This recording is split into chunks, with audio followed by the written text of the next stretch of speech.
1년, 2년 동안은 무지하게 좋다는 얘기예요. 조선은 100조가 넘어갑니다. 방산도 이제 100조를 돌파하려고 하고 있고 엄청난 거예요.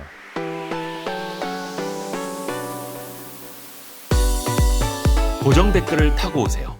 우리도 이번에 특히 이게 통상 분야는 아닙니다만 방위비 가지고도 이제 걱정을 많이 했거든요. 예. 방위비에 대한 이야기 분명 하지 않을까? 마침 또 그 질문이 나왔어요. 막 주한미군 어떻게 활용할 네. 거냐, 뭐 전략적으로 뭐 대만과의 문제 있을 때 어떻게 또 이제 빼도록 하느냐. 네. 이게 우리한테 되게 민감한데. 근데 갑자기 주한미군 주둔지 땅을 갖고 싶다. 그래서 이건 전혀 우리가 예상 못했던 건데. 그러게요. 그건 뭐 현재 국제법으로는 말이 안 되는 건데. 임대는 해줄지언정. 예, 지금도 그러니까 리스를 하고 있는 거죠. 예. 근데 뭐 이 양반은 뭐 기존의 질서라든가 이런 거 전혀 반통하니까. 뭐 개의치 않는 사람이니 뭐 어떻게 될지 알 수 없지만 어쨌든 지금까지의 국제법으로는 터무니없는 말이래요. 땅을 내놓으라고 하는 근데 게. 그 말을 갑자기 왜 한 걸까? 물론 이제 트럼프 대통령이 뭐 부동산 개발 사업을 하고 네. 토지 땅을 좋아합니다만 갑자기 평택 땅을 왜 달라? 근데 그린랜드 땅 내놓으라고 그러고 파나마 운하 내놓으라고 그러고 가자지구 거기다가 내놓으라. 리조트 센터 만들겠다고 그러고 예. 그런 거나 같은 맥락인 것 같아요. 본능적으로 그런 말이 나오는 건지 모르겠습니다. 그게 계산된 멘트인지 뭔지는 모르겠습니다만 본인만 네. 알겠죠. 네. 그 우리 입장에서 보면 물론 그거는 뭐 법도 바꿔야 되고 이게 현실성은 굉장히 떨어진다라고는 합니다만 네. 또 이게 주한미군을 뭐 감축하거나 아니면 뭐 일본 쪽으로 대만 쪽으로 돌리는 것보다는 또 우리는 뭔가를 안을 만들어야 될 거 아니에요. 대안을. 이해득실을 좀 땅에 따져보면. 대해서요? 땅이 될지언정 땅에 대해서는 저는 뭐 대안이랄 게 없을 것 같아요. 이건 협상 여지 자체도 예, 없다. 그거는 그냥 안 된다고 그래야 될 것 같은데요. 근데 이제 저는 제일 어려운 문제가 그 한미 동맹 현대화라고 하는 거. 네. 주한 미군과 이 상호 방위 조약이라고 하는 것의 성격을 다시 규정하는 거. 예, 현대화 이야기가 나왔죠. 예, 이게 굉장히 어려운 문제일 거라고 봐요. 이거 정말 어렵고 한국인들이 미국을 좋아하잖아요. 그러니까 그 여론조사 해놓은 거 보면 당신은 미국과 중국 중에 선택해야 된다면 어느 쪽입니까 하면 90%는 압도적이죠. 미국 쪽이에요. 네네네. 그런데 그것과 미중 전쟁에 가서 우리가 가서 끼는 거하고는 전혀 다른 문제예요. 그런데 지금 그 트럼프 진영에서 이쪽 그 인도 태평양 지역 국가들한테 요구하고 있는 것은 네. 미중 전쟁에 끼라고 하는 겁니다. 거기에 뭔가 역할을 하라고 하는 거예요. 그래서 예. 이미 일본과 필리핀은 오케이 답을 한 거죠, 거기에 대해서. 그래서 심지어 일본의 경우에는 그 미국이 지금 그 다차원, 그 멀티 디멘셔널 태스크 포스라고 하는 거를 두기로 했잖아요. 네. 예, 그거를 오키나와하고 하와이에 두기로 한 겁니다. 그래서 다영역 방위군 또는 다영역 태스크 포스라고 하는 건데 이거는 이제 뭐 미사일이라든가 이 전파 교란이라든가 오만 것들 예. 모든 것을 동원해서 중국을 봉쇄하겠다라고 하는 겁니다. 아주 대놓고. 그런데 거기에 대해서 일본은 오케이 동의를 한 거예요. 근데 그것과 관련해서 이 트럼프 진영에서 지금 한국에 대한 구상을 지금 내놓고 있는 게 한국에도 일개 대대를 두겠다는 겁니다. 지금 최첨단 기지예요. 그러니까 한국이. 그걸 우리가 어떻게 받아들일 거냐 여기에 대해서. 일반적인 육군을 뛰어넘어서는 예, 뛰어넘는 그 대놓고 중국을 견제하는 부대인 거죠 이게. 일종의 사드 부대처럼. 예, 사드는 최소한 명분은 북한 미사일. 견제잖아요. 북한에서 쏘는 ICBM 견제하는 거 아닙니까? 명분은. 예, 명분은 뭐 실질적으로는 어떻게 될지 최소한 그 사드 부대의 레이더망은 저 만주를 다 커버하고 있다고 하더라고요. 네. 근데 뭐 그거는 어쨌든 실질적으로는 그런 거고 명분은 북한을 그 대적하기 위한 것인데 이 부대는요. 이 멀티 디멘셔널 태스크 포스라고 하는 거는 이건 대놓고 중국이에요. 그러면 이미 그 구상이 지금 나와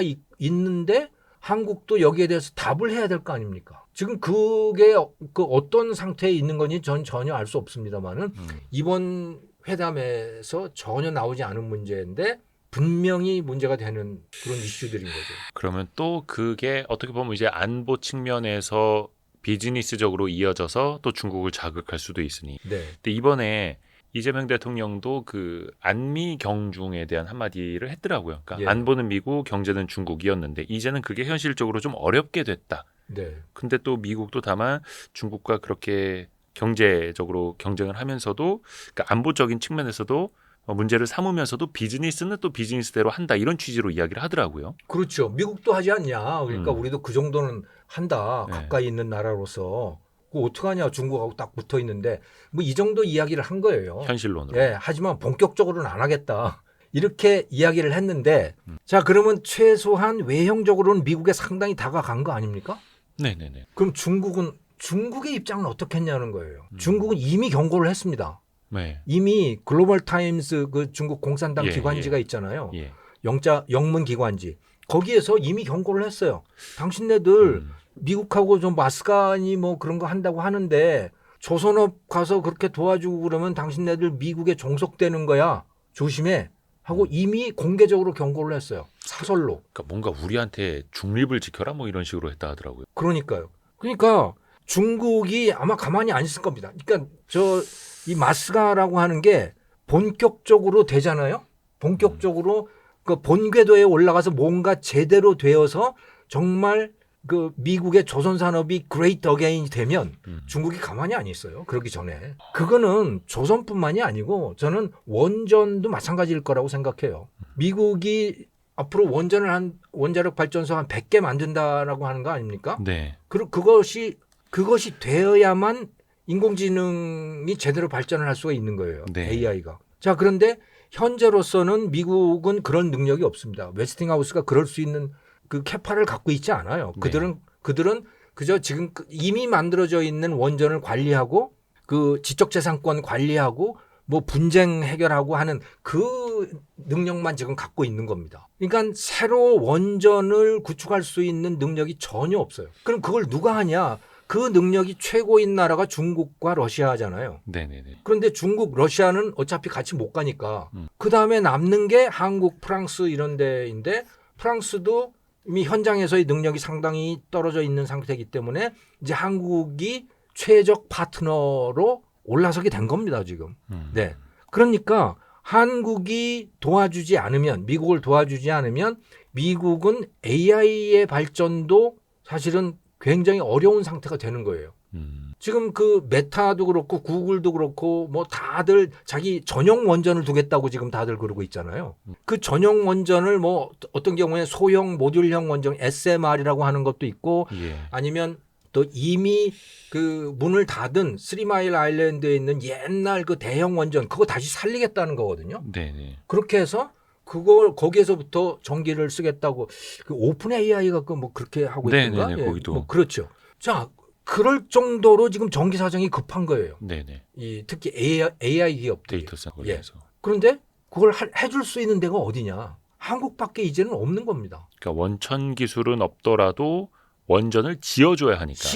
만들어야 되니까. 시공하고 그다음에 그 원자로 철판들 다 잘라서 그거 이어붙이고 파이프 만들고 용접하고 하는 그 일들을 할 수 있는 기업이 그런 서플라이 체인이 지금 한국밖에 없는 상황인 거예요. 미국은 전혀 없는 상황이고. 그래서 그 지금 조지아에 있는 그 보글 원전이라고 하는 게 2024년에 개통이 됐거든요. 네. 최근에 하나가 딱 개통이 됐는데 네.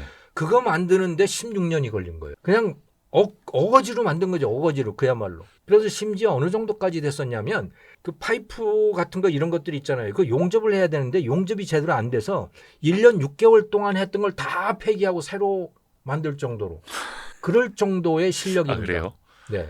그냥 현장 능력이 없는 거예요. 자, 그러니까 한국이 도와주느냐 안 도와주느냐에 따라서 미국의 AI가 제대로 갈 수 있느냐 없느냐가 사실은 달려 있다고 봐도 큰 과언은 아니에요. 특히 발전적인 측면에서. 예.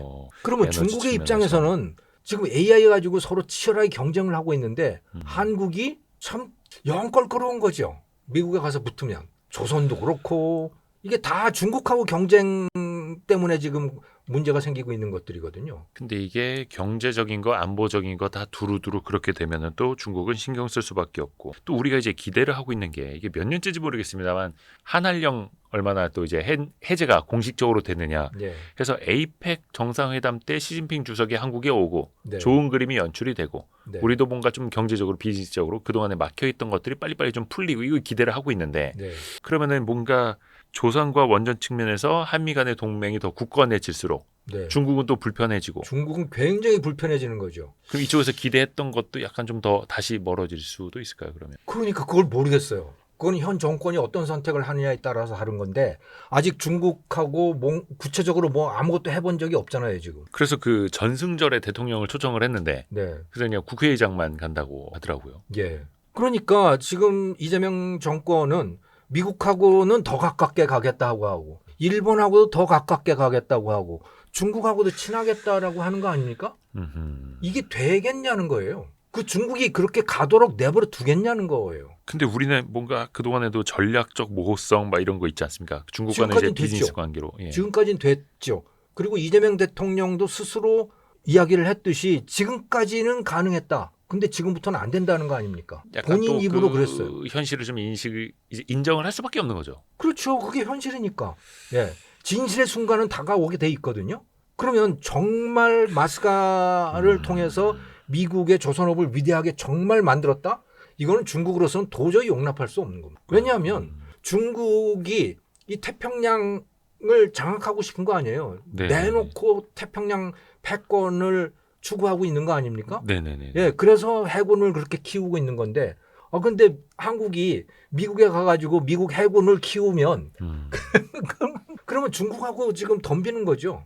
그런 측면에서 이재명 대통령이 이번에 미국 가기 전에 일본부터 들러서 한일 네. 정상회담을 먼저 했고 이건 되게 이례적인 일이잖아요. 이례적이죠. 이례적이고 미국과의 관계를 놓고 그것만 놓고 생각해 보면 아주 현명한 전략이었던 거죠. 근데 이제 일각에서는 그 진보지들마저도 어떤 거 과거사 문제라든지 네. 이런 걸 다시 이제 꺼내들지 않아서 좀 비판을 하잖아요.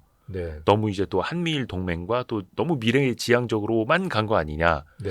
이런 비판도 나오는데 그럼 또 어쩔 수 없는 선택이었을까요? 저는 손을 잡아야 된다 그러면 과연 누구하고 손을 잡아야 되느냐. 선택의 이 문제. 아시아에서. 이건 일본일 수밖에 없다고 봐요. 중국하고 그러면 중국하고 더 가까이 간다? 중국하고는 이제 협력할 게 없습니다. 그러니까 얻어맞지 않는 거 말고는 근데 비즈니스적으로는 또 어쩔 수 없이 근데 항상 옛날보다 비중이 많이 줄기는 줄었는데 예전에는 한국과 중국이 보완적 관계였어요. 예. 그래서 중국의 발전은 한국의 발전이었습니다. 2001년 특히 2001년 중국이 WTO에 가입을 하고 중국이 세계의 공장으로 변해가면서 중국이 엄청나게 많은 것들을 세계에 수출을 했잖아요. 네. 그걸 하기 위해서 한국으로부터 엄청나게 또 많은 걸 수입을 해갔죠, 중국이. 네. 그래서 양쪽이 완벽한 보완 관계를 이루었던 겁니다. 이 제조업 분야에서. 그런데 이제는 아니에요. 이제는 경쟁이죠. 경쟁 관계가 된 거예요. 그리고 이미 중국이 한국을 뛰어넘었어요. 직접 맞닥뜨리고 있는 분야에서는 한국을 다 뛰어넘었어요. 그래서 그게 석유화학, 철강, 뭐 기계 뭐 이런 것들 아닙니까? 그런데 지금 그게 중국이 한국을 잘 못 따라오고 있는 분야가 이게 반도체 이런 분야인 거예요. 그 왜 못 따라오느냐?